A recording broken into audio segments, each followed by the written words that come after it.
കർണാടകയുടെ സാംസ്കാരിക തലസ്ഥാനമായ മൈസൂരിൽ റെയിൽവേയുടെ ചരിത്രരേഖകൾ തേടിയുള്ള യാത്രയാണിത്. 19-ാം നൂറ്റാണ്ടിലെ റെയിൽവേ വിപ്ലവത്തിൻ്റെ സ്മരണകൾ ഉറങ്ങുന്ന മൈസൂർ റെയിൽവേ മ്യൂസിയത്തിൻ്റെ കവാടത്തിലാണിപ്പോൾ. 50 രൂപയാണ് ഇവിടേക്കുള്ള പ്രവേശന ഫീസ്. വെറുമൊരു ടിക്കറ്റ് എന്നതിലുപരി ഇന്ത്യൻ റെയിൽവേയുടെ നൂറ്റാണ്ടുകൾ പഴക്കമുള്ള ചരിത്രത്തിലേക്കുള്ള ഒരു പാസ്പോർട്ട് കൂടിയാണിത്. 1979 സ്ഥാപിതമായ മൈസൂർ റെയിൽവേ മ്യൂസിയം ഇന്ത്യയിലെ തന്നെ ഏറ്റവും പഴയതും പ്രധാനപ്പെട്ടതുമായ റെയിൽവേ മ്യൂസിയങ്ങളിൽ ഒന്നാണിത്. ബ്രിട്ടീഷ് ഭരണകാലത്തെ ആവി എഞ്ചിനുകൾ മുതൽ നാട്ടുരാജാക്കന്മാരുടെ ആഡംബര യാത്രകൾ വരെ സാക്ഷ്യം വഹിച്ച ഈ ഇടം ഇന്ത്യൻ റെയിൽവേയുടെ പരിണാമത്തിൻ്റെ ഒരു തുറന്ന പുസ്തകമാണ്. മ്യൂസിയത്തിനുള്ളിലേക്ക് പ്രവേശിക്കുമ്പോൾ തന്നെ നമ്മെ എതിരേൽക്കുന്നത് ഇന്ത്യൻ റെയിൽവേയുടെ ഒരു വലിയ സാമ്രാജ്യം തന്നെയാണ്. റെയിൽവേ സംവിധാനങ്ങളുടെ മനോഹരമായ മിനിയേച്ചറുകൾ നമുക്ക് കാണാം. സിഗ്നലിംഗ് സംവിധാനങ്ങൾ, പഴയ സ്റ്റേഷൻ കെട്ടിടങ്ങളുടെ മാതൃകകൾ, പാളങ്ങളുടെ നിർമ്മാണ രീതികൾ എന്നിവയെല്ലാം വളരെ കൃത്യതയോടെ ഇവിടെ ഒരുക്കിയിരിക്കുന്നു. സാങ്കേതികമായി വളരെയധികം പിന്നിലായിരുന്ന ഒരു കാലഘട്ടത്തിൽ ഇത്രയും കൃത്യതയോടെ ട്രെയിനുകൾ എങ്ങനെ ഓടിച്ചിരുന്നു എന്നത് നമ്മെ അത്ഭുതപ്പെടുത്തുന്ന കാര്യമാണ്. വെറും ഇരുമ്പ് തുണ്ടുകളല്ല ഇവ, മറിച്ചൊരു ജനതയുടെ യാത്രാചരിത്രത്തിലെ സുവർണ അധ്യായങ്ങളാണ്.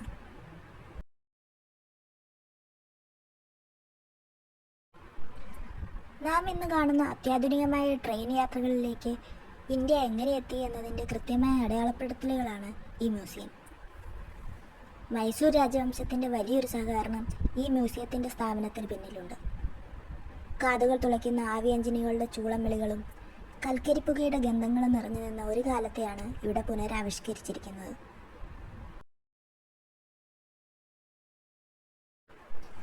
സാങ്കേതികമായി ഇന്നത്തെ അപേക്ഷിച്ച് എത്രയോ ലളിതമെന്ന് തോന്നുമെങ്കിലും ഒരു രാജ്യം മുഴുവൻ ബന്ധിപ്പിക്കാൻ പ്രാപ്തിയുള്ളതായിരുന്നു അന്നത്തെ ഈ എഞ്ചിനീയറിംഗ് വിസ്മയങ്ങൾ.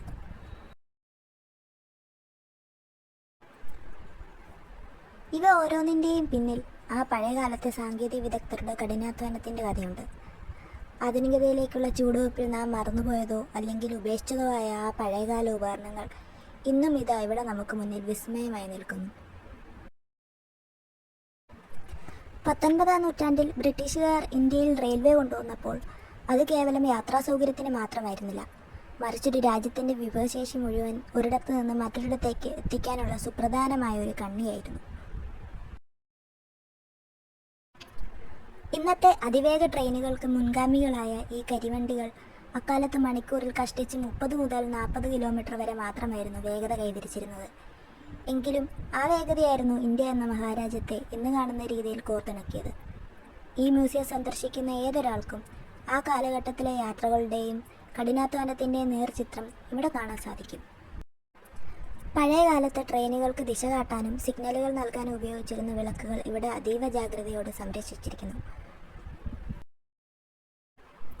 വെറുമൊരു കാഴ്ച എന്നതിലുപരി വരും തലമുറയ്ക്ക് റെയിൽവേയുടെ പരിണാമം മനസ്സിലാക്കി കൊടുക്കാൻ ഇത്തരം പ്രദർശന വസ്തുക്കൾ വലിയ പങ്ക് വഹിക്കുന്നുണ്ട്. മൈസൂർ റെയിൽവേയുടെ ചരിത്രത്തിൽ വോഡയാർ രാജവംശത്തിനുള്ള പങ്ക് വളരെ വലുതാണ്. റെയിൽവേയുടെ വികസനത്തിനായി അവർ നടത്തിയ ഇടപെടലുകളെക്കുറിച്ചുള്ള രേഖകളും ഫോട്ടോകളും ഇവിടെ പ്രത്യേകമായി പ്രദർശിപ്പിച്ചിട്ടുണ്ട്.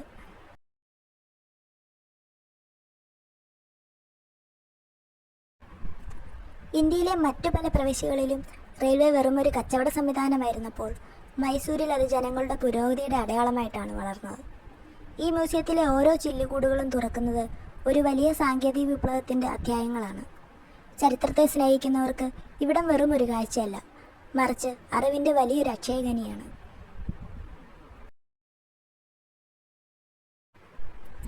ചുവരുകളിൽ മനോഹരമായി ക്രമീകരിച്ചിരിക്കുന്ന പഴയകാല ട്രെയിനുകളുടെ ചിത്രങ്ങളിലേക്കൊന്ന് ശ്രദ്ധിക്കുക. കരിമ്പ് കുതിപ്പി നീങ്ങുന്ന ആവി എഞ്ചിനുകളും അന്നത്തെ റെയിൽവേ സ്റ്റേഷനുകളുടെ തിരക്കും ആ ചിത്രങ്ങളിൽ ജീവൻ തുടിക്കുന്നുണ്ട്. ഫോട്ടോഗ്രാഫി അത്ര പ്രചാരത്തിലില്ലായിരുന്ന കാലത്ത് പകർത്തിയ ഈ ദൃശ്യങ്ങൾ ഇന്ന് റെയിൽവേ ചരിത്രത്തിലെ അമൂല്യനിധികളാണ്. ഇന്ത്യൻ റെയിൽവേയുടെ ചരിത്രം തുടിക്കുന്ന ഒട്ടേറെ പുസ്തകങ്ങളും രേഖകളും ഇവിടെയുണ്ട്. റെയിൽവേയുടെ നിർമ്മാണ ഘട്ടത്തിലെ മാപ്പുകൾ, പഴയകാലത്തെ ടൈം ടേബിളുകൾ, എഞ്ചിനീയറിംഗ് ഗൈഡുകൾ എന്നിവ ഇതിലുണ്ട്. മ്യൂസിയത്തിൻ്റെ അകത്തളങ്ങളിൽ നിന്നും നാം ഇപ്പോൾ എത്തുന്നത് വിശാലമായ ഈ പുൽമൈതാനത്തേക്കാണ്. ഇവിടെയാണ് മൈസൂർ റെയിൽവേ മ്യൂസിയത്തിൻ്റെ യഥാർത്ഥ കരുത്തുകൾ വിശ്രമിക്കുന്നത്. നമ്മുടെ കൺമുന്നിൽ കാണുന്ന ഈ കൂറ്റൻ കോച്ചുകളും എഞ്ചിനുകളും വെറുമൊരു പ്രദർശന വസ്തുക്കളല്ല, മറിച്ച് പതിറ്റാണ്ടുകളോളം ഇന്ത്യയുടെ ഹൃദയമിടിപ്പായി പാളങ്ങളിലൂടെ പാഞ്ഞു നടന്ന കരുത്തന്മാരാണ്. ഇവിടെ നിരനിരയായി നിർത്തിയിട്ടിരിക്കുന്ന വിവിധതരം കോച്ചുകൾ ശ്രദ്ധിക്കുക. തടി കൊണ്ട് നിർമ്മിച്ച പഴയകാല കമ്പാർട്ട്മെൻറ്റുകൾ മുതൽ സ്റ്റീൽ യുഗത്തിലേക്ക് മാറിയപ്പോഴുള്ള ആധുനിക കോച്ചുകൾ വരെ ഇവിടെയുണ്ട്. അന്നത്തെ കാലത്ത് 1-ാം ക്ലാസ് യാത്രകളുടെ ആഡംബരം വിളിച്ചോതുന്ന ജനലുകളും വാതിലുകളും ഇന്നും ആ പ്രതാപം ഒട്ടും ചോരാതെ ഇവിടെ സംരക്ഷിച്ചിരിക്കുന്നു.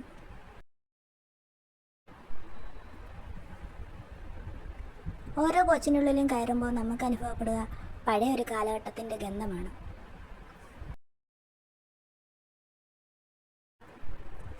ഈ ഓരോ കോച്ചിനും പിന്നിൽ ലക്ഷക്കണക്കിന് മനുഷ്യരുടെ യാത്രകളുടെയും വേർപിരിയലുകളുടെയും സ്വപ്നങ്ങളുടെയും കഥകളുണ്ട്.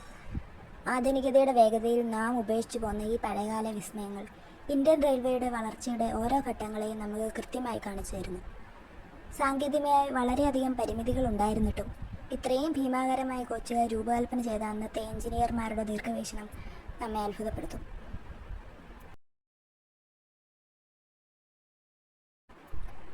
ഈ പഴയകാല കോച്ചുകളുടെ അരികിലൂടെ നടക്കുമ്പോൾ നമ്മുടെ ശ്രദ്ധയാകർഷിക്കുന്നത് അവയുടെ പുറംമൂടി മാത്രമല്ല, മറിച്ച് അവയ്ക്കുള്ളിലെ നിർമ്മാണ വൈദഗ്ധ്യം കൂടിയാണ്. ഇവിടെ നാം കാണുന്ന ഈ പാളങ്ങൾക്കും എഞ്ചിനുകൾക്കും പിന്നിൽ മൈസൂർ രാജവംശത്തിൻ്റെ വലിയൊരു നിശ്ചയദാർഢ്യത്തിൻ്റെ കഥയുണ്ട്.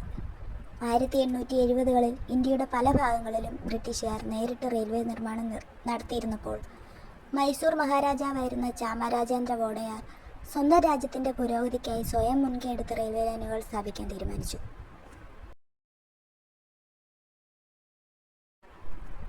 അന്ന് മൈസൂർ സ്റ്റേറ്റ് റെയിൽവേ എന്നറിയപ്പെട്ടിരുന്ന ഈ സംവിധാനം ബ്രിട്ടീഷ് ഇന്ത്യയിലെ മറ്റ് റെയിൽവേകളിൽ നിന്നും വ്യത്യസ്തമായി വളരെ കൃത്യതയോടെയും ആഡംബരത്തോടെയുമാണ് പ്രവർത്തിച്ചിരുന്നത്.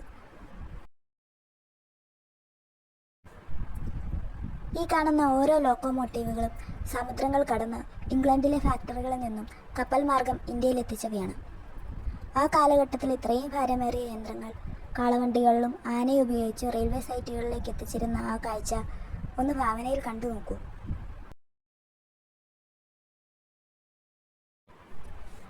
ഇന്നത്തെ അതിവേഗ ഇലക്ട്രിക് ട്രെയിനുകളിൽ ഇരുന്നു കൊണ്ട് നാം മൊബൈൽ സ്ക്രീനുകളിലേക്ക് നോക്കുമ്പോൾ 1 നൂറ്റാണ്ട് മുൻപേ ഈ കരിവണ്ടികളിലെ ജനലിലൂടെ പുറത്തെ കാഴ്ചകൾ കണ്ട് വിസ്മയിച്ചിരുന്ന ഒരു തലമുറയെ നാം മറന്നുപോയേക്കാം. പക്ഷേ ഈ പഴയ കാലത്തെ കഠിനാധ്വാനവും ദീർഘവീക്ഷണവുമാണ് ഇന്ന് നമ്മൾ അനുഭവിക്കുന്ന ഈ യാത്രാ സൗകര്യങ്ങളുടെ എല്ലാം അടിത്തറ. ചരിത്രം എന്നത് വെറുമൊരു ഓർമ്മപ്പെടുത്തലല്ല, മറിച്ച് വർത്തമാനകാലത്തെ തിരുത്താനുള്ള വലിയൊരു പാഠപുസ്തകം കൂടിയാണ്. റെയിൽവേ കോച്ചുകളുടെ നിർമ്മാണ ചരിത്രം പരിശോധിച്ചാൽ ഓരോ കാലഘട്ടത്തിലും സുരക്ഷയ്ക്കും സൗകര്യങ്ങൾക്കും നൽകിയിരുന്ന മുൻഗണനകൾ നമുക്ക് വ്യക്തമാകും. ഇവിടെ കാണുന്ന ഈ പഴയകാല കോച്ചുകൾ ഭൂരിഭാഗവും തടിയിൽ നിർമ്മിച്ചവയാണെന്ന് നാം കണ്ടു. ഇതിനെ വുഡൻ ബോഡി കോച്ചുകൾ എന്നാണ് വിളിച്ചിരുന്നത്. എന്നാൽ കാലക്രമേണ സുരക്ഷാ കാരണങ്ങൾ റെയിൽവേ ഈ രീതി ഉപേക്ഷിക്കുകയും പൂർണ്ണമായും ഉരുക്കിൽ തീർത്ത കോച്ചുകളിലേക്ക് മാറുകയും ചെയ്തു. ഈ കോച്ചുകളുടെ അടിഭാഗത്തുള്ള ചക്രങ്ങൾക്കിടയിലുള്ള ദൂരത്തെയാണ് നമ്മൾ ഗേജ് എന്ന് വിളിക്കുന്നത്. ഇന്ത്യയിൽ പ്രധാനമായും 3 തരം ഗേജുകളാണുള്ളത്: ബ്രോഡ് ഗേജ്, മീറ്റർ ഗേജ്, പിന്നെ ഇവിടെ പ്രദർശിപ്പിച്ചിരിക്കുന്ന നാരോ ഗേജ്. ഈ ഓരോ ഗേജും ആ പ്രദേശത്തിൻ്റെ ഭൂപ്രകൃതിക്കും സാമ്പത്തിക അവസ്ഥയ്ക്കും അനുസരിച്ചാണ് രൂപകൽപ്പന ചെയ്തിരിക്കുന്നത്. മറ്റൊരു രസകരമായ കാര്യം ഈ പഴയ കോച്ചുകളിലെ ബ്രേക്കിംഗ് സംവിധാനമാണ്. ഇന്നത്തെ അത്യാധുനിക എയർ ബ്രേക്കുകൾ വരുന്നതിന് മുൻപ് വാക്വം ബ്രേക്കുകൾ ഉപയോഗിച്ചിരുന്ന ആ കാലത്ത് ഒരു ട്രെയിൻ നിർത്തുമ്പോൾ ഉണ്ടാകുന്ന ആ ശബ്ദവും വിറയലും അന്നത്തെ യാത്രകളുടെ ഒരു ഭാഗമായിരുന്നു. അതുപോലെ തന്നെ വൈദ്യുതി ഇല്ലാതിരുന്ന കാലത്ത് കോച്ചുകൾക്കുള്ളിൽ വെളിച്ചത്തിനായി ഗ്യാസ് ലൈറ്റുകൾ ഉപയോഗിച്ചിരുന്ന ഒരു ഘട്ടവും റെയിൽവേ ചരിത്രത്തിലുണ്ട്. പിന്നീട് എഞ്ചിനിൽ നിന്നും പ്രവർത്തിക്കുന്ന ഡൈനാമോകൾ ഉപയോഗിച്ച് വൈദ്യുതി ഉൽപ്പാദിപ്പിക്കുന്ന രീതിയിലേക്ക് ഇത് പരിണമിച്ചു. ഇവിടെ ശ്രദ്ധയാകർഷിക്കുന്ന മറ്റൊരു കാഴ്ചയുണ്ട്. റെയിൽവേയുടെ ആ വലിയ ലോകത്തിനിടയിൽ ഒരു കുഞ്ഞു ലോകം തീർക്കുന്ന മിനി റെയിൽവേ സ്റ്റേഷൻ. വളരെ കൃത്യതയോടെയും ഭംഗിയോടെയുമാണ് ഈ ചെറിയ സ്റ്റേഷൻ ഇവിടെ രൂപകൽപ്പന ചെയ്തിരിക്കുന്നത്. വലിയ റെയിൽവേ സ്റ്റേഷനുകളിൽ നാം കാണുന്ന എല്ലാ സംവിധാനങ്ങളും, സിഗ്നലുകൾ മുതൽ പ്ലാറ്റ്ഫോമുകൾ വരെ ഇവിടെ ഈ കൊച്ചു സ്റ്റേഷനിൽ നമുക്ക് കാണാൻ സാധിക്കും.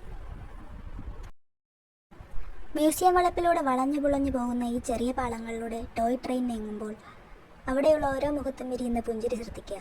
ഇത് വെറുമൊരു യാത്രയല്ല, മറിച്ച് മുതിർന്നവർക്ക് തങ്ങളുടെ ബാല്യകാലത്തിലേക്കുള്ള ഒരു തിരിച്ചുപോക്കും കുട്ടികൾക്ക് റെയിൽവേയുടെ അത്ഭുത ലോകത്തേക്കുള്ള ആദ്യ ചുവടുവെപ്പുമാണ്.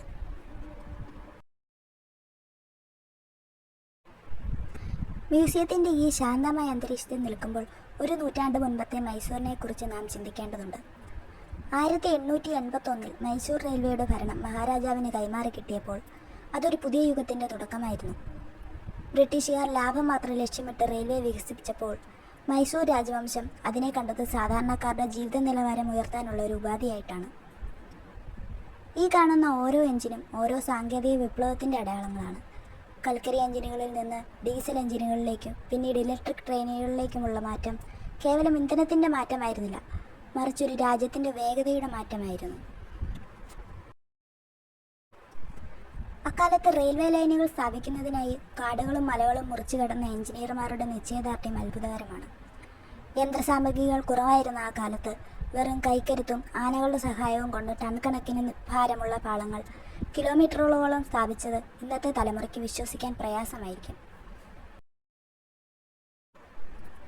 മൈസൂർ റെയിൽവേയുടെ ചരിത്രം പരിശോധിച്ചാൽ നമുക്ക് മനസ്സിലാക്കാം അന്നത്തെ ട്രെയിനുകളിൽ ഓരോ ക്ലാസ്സിലും യാത്ര ചെയ്തിരുന്നവരുടെ സാമൂഹിക ചുറ്റുപാടുകൾ. 1-ാം ക്ലാസ്സിലെ ആഡംബരങ്ങൾക്കും 3-ാം ക്ലാസ്സിലെ സാധാരണക്കാരുടെ തിരക്കിനുമിടയിൽ ഇന്ത്യ എന്ന രാജ്യം പാളങ്ങളിലൂടെ ഒന്നായി സഞ്ചരിക്കുകയായിരുന്നു. ജാതിയും മതവും ഭാഷയും മറന്ന് ഭാരതീയർ ഒരേ വണ്ടിയിൽ യാത്ര ചെയ്യാൻ തുടങ്ങിയത് റെയിൽവേയുടെ വരവോടുകൂടിയാണ്. അതുകൊണ്ട് തന്നെ റെയിൽവേ എന്നത് കേവലം ഒരു ഗതാഗത സംവിധാനമല്ല, മറിച്ച് ഇന്ത്യയുടെ ആധുനിക ചരിത്രം രൂപപ്പെടുത്തിയ വലിയൊരു വികാരമാണ്. ഈ മ്യൂസിയം ആ വികാരത്തിൻ്റെ കാവൽക്കാരനായി ഇന്നും നിലകൊള്ളുന്നു.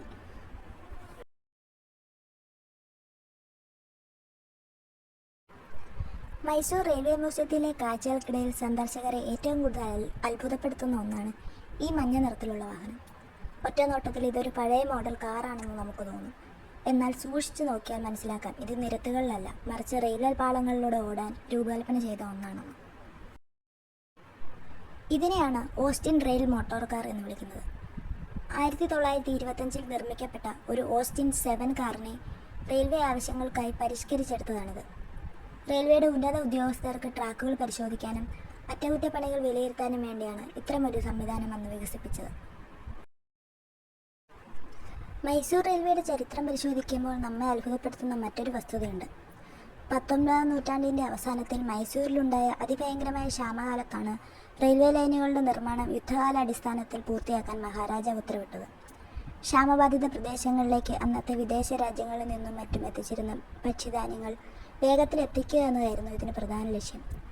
ജനങ്ങളുടെ ജീവൻ രക്ഷിക്കാൻ പാളങ്ങൾ വിരിച്ച ആ ചരിത്രം ഇന്നും ഈ മ്യൂസിയത്തിൻ്റെ ചുവരുകളിൽ നിശബ്ദമായി കുടികൊള്ളുന്നു. മൈസൂർ സിൽക്ക്, ചന്ദനം തുടങ്ങിയ വിഖ്യാതമായ ഉൽപ്പന്നങ്ങൾ ലോകത്തിൻ്റെ വിവിധ ഭാഗങ്ങളിലേക്ക് എത്തിക്കുന്നതിൽ റെയിൽവേ വഹിച്ച പങ്ക് വളരെ വലുതാണ്. കാളവണ്ടികളിൽ ആഴ്ചകൾ എടുത്തിരുന്ന യാത്രകൾ മണിക്കൂറുകളിലേക്ക് ചുരുങ്ങിയപ്പോൾ അത് മൈസൂരിൻ്റെ വ്യാപാര മേഖലയിൽ വലിയൊരു കുതിച്ചുചാട്ടമുണ്ടാക്കി. ഇനി നമുക്ക് ആ കുഞ്ഞു ട്രെയിനിൽ യാത്ര ചെയ്യാം. മൈസൂർ റെയിൽവേ മ്യൂസിയത്തിലെ ഈ കുഞ്ഞു റെയിൽവേ സ്റ്റേഷനിൽ എത്തുമ്പോൾ നമ്മളെ ഒരു മാന്ത്രിക ലോകത്തെത്തിയതുപോലെ തോന്നും. വലിയ സ്റ്റേഷനുകളിലെ തിരക്കുകളില്ലെങ്കിലും ഒരു യഥാർത്ഥ സ്റ്റേഷൻ്റെ എല്ലാ ഗൗരവവും ഈ കുഞ്ഞു പ്ലാറ്റ്ഫോമിനുണ്ട്. ട്രെയിൻ പതുക്കെ ചൂളം വിളിച്ച് നീങ്ങിത്തുടങ്ങുമ്പോൾ മ്യൂസിയം വളപ്പിലെ കാഴ്ചകൾ പുതിയൊരു രൂപത്തിൽ നമുക്ക് മുന്നിൽ തെളിയുന്നു. മ്യൂസിയം വളപ്പിലെ പച്ചപ്പിലൂടെയും മരങ്ങൾക്കിടയിലൂടെയും ഈ ട്രെയിൻ വളഞ്ഞു വളഞ്ഞു പോകുമ്പോൾ പുറത്തെ കാഴ്ചകൾ അതീവ സുന്ദരമാണ്. ഓരോ വളവിലും ആളുകൾ കൈവീശി കാണിക്കുന്നതും കുട്ടികളുടെ ആവേശവും ഈ പരിസരത്തിനൊരു ഉത്സവ പ്രതീതി നൽകുന്നുണ്ട്. തിരക്ക് പിടിച്ച ഈ ലോകത്ത് അല്പസമയം ഒന്നിനും ധൃതിയില്ലാതെ ഒരു കുഞ്ഞു ട്രെയിനിലിരുന്ന് ഇങ്ങനെ കാറ്റ് കൊള്ളുന്നത് മനസ്സിന് നൽകുന്ന ആശ്വാസം ചെറുതല്ല. യന്ത്രങ്ങൾക്കും ചരിത്രരേഖകൾക്കും ഇടയിൽ മനുഷ്യത്വം തുടിക്കുന്ന ഈ നിമിഷങ്ങളാണ് മൈസൂർ റെയിൽവേ മ്യൂസിയം സന്ദർശനത്തെ അവിസ്മരണീയമാക്കുന്നത്.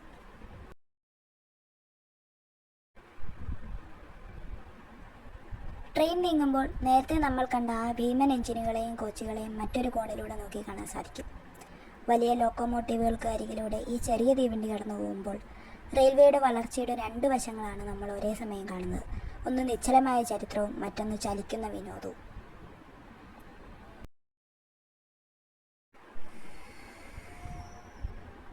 നടന്നു കണ്ട കാഴ്ചകളേക്കാൾ വേഗതയിൽ എന്നാൽ അതീവ ശാന്തമായി ഈ ടോയ് ട്രെയിൻ നമ്മെ മ്യൂസിയം മുഴുവൻ ചുറ്റിക്കാണിക്കുന്നു.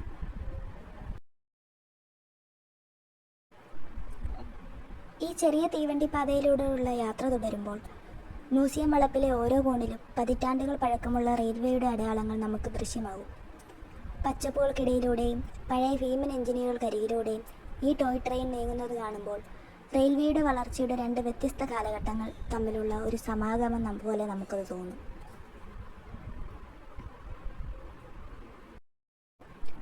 നമുക്കിവിടെ ഒരു റെയിൽ കഫേ കോച്ചുമുണ്ട്. ഇവിടുത്തെ ഒരു ആകർഷകമായ നിർമ്മിതികളിലൊന്നാണ് ഹോയ്സാല ഹൗസ് എന്ന ഈ റൂം.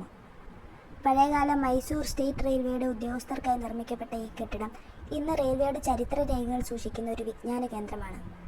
ഇതിനുള്ളിലേക്ക് പ്രവേശിക്കുമ്പോൾ നാം കാണുന്നത് ഇന്ത്യയിലെ വിവിധ ഭാഗങ്ങളിലുള്ള അതിമനോഹരമായ റെയിൽവേ പാതകളുടെ ചിത്രങ്ങളാണ്.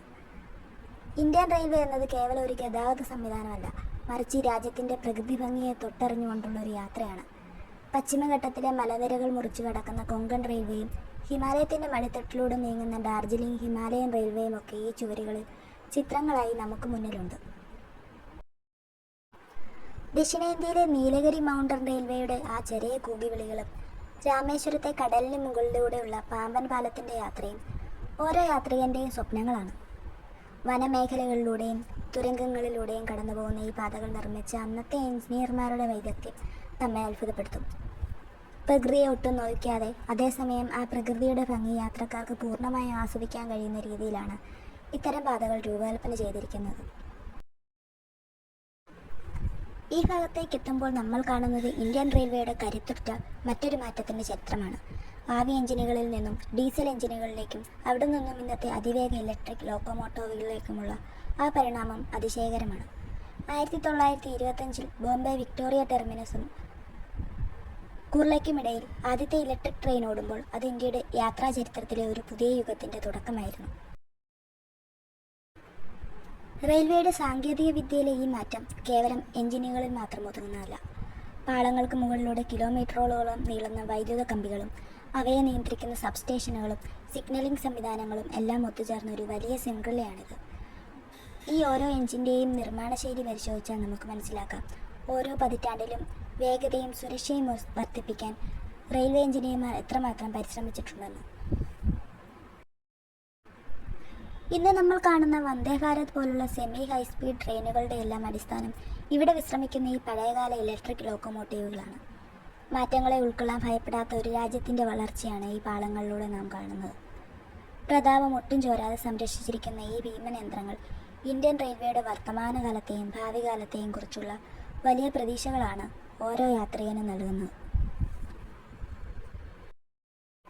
ചരിത്ര കാഴ്ചകൾക്കിടയിൽ സന്ദർശകർക്ക് അല്പം വിശ്രമിക്കാനും ലഘുഭക്ഷണം കഴിക്കാനുമായി ഒരുക്കിയിരിക്കുന്ന മനോഹരമായ റെയിൽവേ കഫേയാണിത്.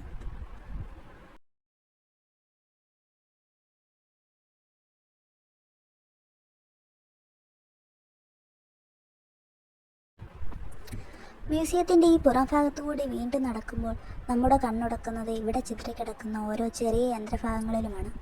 ഇവയൊന്നും വെറുതെ ഇട്ടിരിക്കുന്ന ഇരുമ്പ് തുണ്ടുകളല്ല, 19-ാം നൂറ്റാണ്ടിലെ റെയിൽവേ എഞ്ചിനീയർമാരുടെ കഠിനാധ്വാനത്തിൻ്റെ ശേഷിപ്പുകളാണ്. റെയിൽവേയുടെ സാങ്കേതിക ചരിത്രം പഠിക്കുന്നതിനോടൊപ്പം തന്നെ കുടുംബത്തോളം ചെലവഴിക്കാൻ പറ്റിയ മനോഹരമായ ഒരു വിനോദ കേന്ദ്രം കൂടിയാണിത്. മ്യൂസിയത്തിൻ്റെ ഈ വിശാലമായ പുൽമൈതാനങ്ങളിലൂടെ നടക്കുമ്പോൾ നമുക്ക് കാണാം ചരിത്ര സ്മാരകങ്ങൾക്കിടയിൽ ഓടിക്കളിക്കുന്ന കുട്ടികളെയും അവരുടെ ആവേശത്തെയും.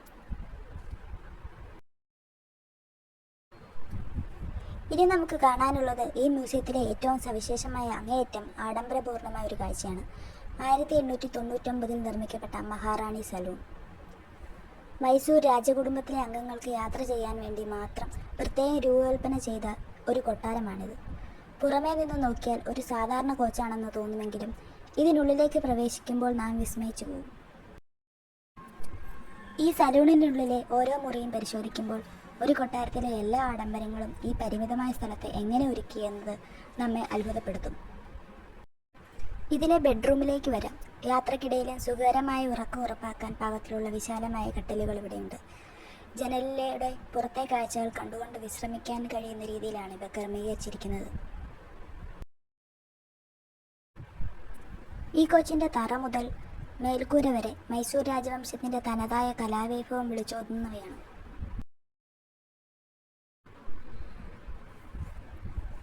ആയിരത്തി 1899 ബ്രിട്ടനിലെ മദർവെല്ലിലുള്ള വിഖ്യാതമായ ഹെയ്റ്റ്സ് നെൽസൺ ആൻഡ് കമ്പനിയാണ് ഈ കോച്ച് നിർമ്മിച്ചത്. കടൽ കടന്ന് ഇന്ത്യയിലെത്തിയ ഈ ശകടം മൈസൂർ സ്റ്റേറ്റ് റെയിൽവേയുടെ അഭിമാനമായിരുന്നു. ഈ സലൂണിൻ്റെ അടിഭാഗത്തുള്ള ചക്രങ്ങളും സ്പ്രിങ്ങുകളും അന്നത്തെ കാലത്തെ യാത്രക്കാർക്ക് ഒട്ടും കുലുക്കം അനുഭവപ്പെടാത്ത രീതിയിലുള്ള ഷോക്ക് അബ്സോർബറുകൾ ഇതിൽ ഘടിപ്പിച്ചിരുന്നു. ഇന്നത്തെ ആധുനിക കോച്ചുകളോട് കിടപിടിക്കുന്ന സാങ്കേതിക വിദ്യയാണ് 100 വർഷങ്ങൾക്ക് മുൻപ് ഇതിൽ പരീക്ഷിച്ചത്. മൈസൂർ മഹാറാണിക്ക് ഇന്ത്യയിലുടനീളം യാത്ര ചെയ്യാൻ വേണ്ടിയാണ് ഈ സലൂൺ ഉപയോഗിച്ചിരുന്നത്. ഈ മഹാറാണി സലൂണിൻ്റെ ചരിത്രം പരിശോധിക്കുമ്പോൾ 1899 നിർമ്മിക്കപ്പെട്ട ഈ കോച്ച് മൈസൂർ സ്റ്റേറ്റ് റെയിൽവേയുടെ സുവർണകാലത്തിൻ്റെ പ്രതീകമാണ്.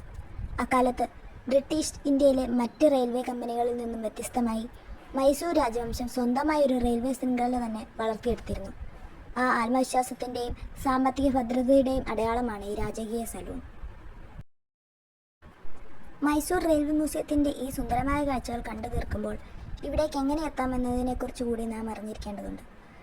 മൈസൂർ സിറ്റി റെയിൽവേ സ്റ്റേഷന് തൊട്ടടുത്ത്, അതായത് പ്ലാറ്റ്ഫോം നമ്പർ 1 പുറകിലായി KRS റോഡിലാണ് ഈ മ്യൂസിയം സ്ഥിതി ചെയ്യുന്നത്.